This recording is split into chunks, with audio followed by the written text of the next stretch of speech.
Okay, I did a video not long ago about porting out the inlet ports on the 253 V8 Holden motor that I've got. Now I'm just, been doing a bit of research in that, and I've been looking at the form of professional heads and stuff and getting some similar ideas from shapes and everything there, and listening to a lot of people in the know about how to proceed and do this. One thing is taking too much material from the walls you have to worry about, because you can go into the inlet, into the water jackets. You don't want to do that.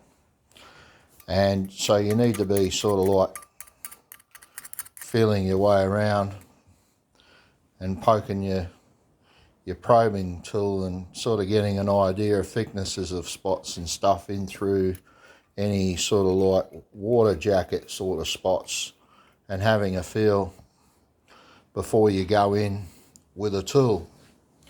Now the tool that I'm using, and the only one I'm using at the moment, is this. This is how come this is not a finished job. I've got to wait for more tips, some more tooling, okay? But what I've done here is I've started to just, I've taken away material, I've left the bowl rough, and that's how it's staying. I've taken away, like, so this is the long wall on this side here. I've taken more way around here because here's the hot spot where most of the fuel air mixture comes out when the valve opens. All right, so this is the hot spot. You've got to really focus on here. There is a bit of a shoulder in, a bit of a lip in under there, but I'm leaving that because, reading and stuff, you got to think about the swirl as well. So you don't want to, just take out everything. Plus you got to remember that this is for street, not for the track. I've started blending in the casting, like that was terrible. I can show an example over here on an exhaust, how sharp and how thick build up and all that shit they were. If I can get that light in a good spot and actually demonstrate, yeah, well, I don't know, it's probably not really good looking through the camera here, how it's working. Yeah, it's quite high. See how built up this one. Well, the others are the same, believe me. But I've done all the inlet ones, and I've tried to blend in here and here, but I need more tooling to do that a bit better. But I'm quite satisfied. With the 16mm socket, I could actually poke that in through the port and get that in and around here and then pull it out easy. That's with the original one. Here, I've got an 18, if I can get that there. Why not? For YouTube, do it upside down or some shit. Oh, sorry. Or even better, really. Right, 17mm, so I didn't even go that extreme. I thought I did 18. I thought I was a bit extreme, actually. But anyway, I can giggle and wiggle that in through there with ease. All right. If I go over, and that's the same with all of them, believe me. It's the same with all of them. All the inlet ports, I've done them all. And that sort of gives me some sort of calibration about, before I, send it to the bench tester.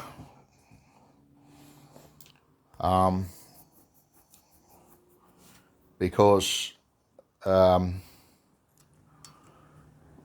going to have to do that later, and then I'll come back and I'll when I get numbers, I'll come back and then I'll match everything up at that point,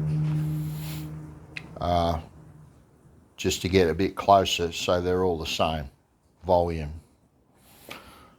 of CFM.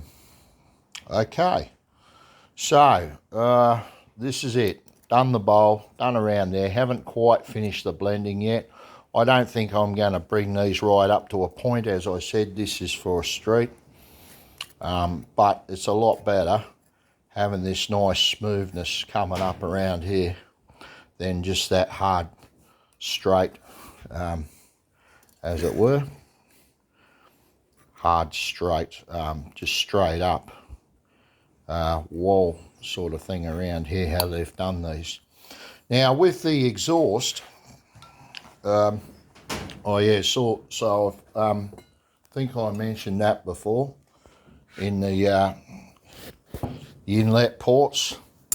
I've worked a bit away from the roof, and you can see that the gaskets, you know, it's closer to the size of the gasket. Not quite there, but almost, you know, I'd say close enough to there, right?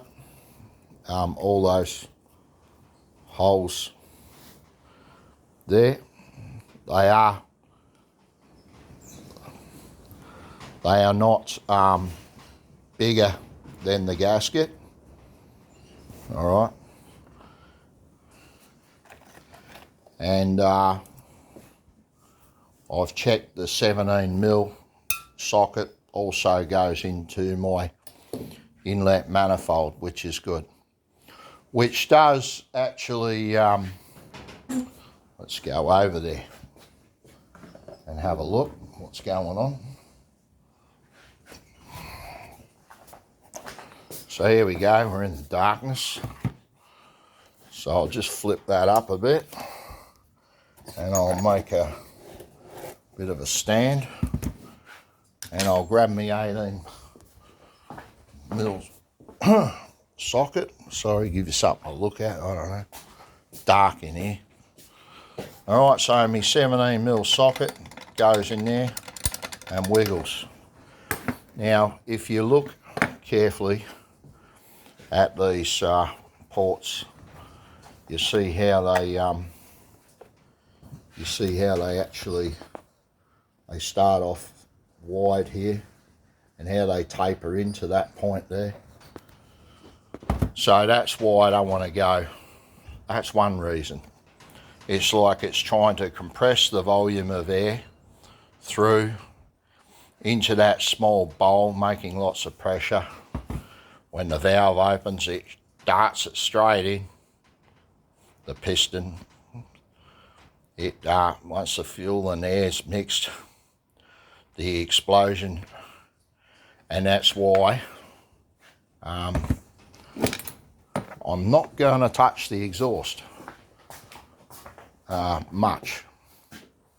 I'm working this one out because, once again, looking at like professional heads and stuff like that, like Yellaterra and stuff like that.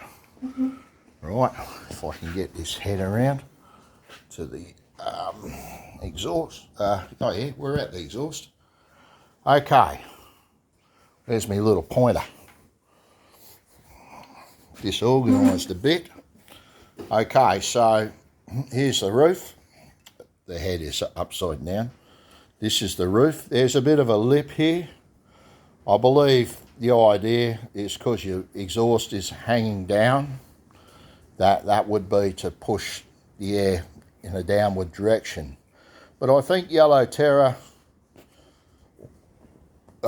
heads, like I think my reading up here was 1.07, no, 1.06 down here, which is actually, it's up as you see it, but it's down because it's upside down the head.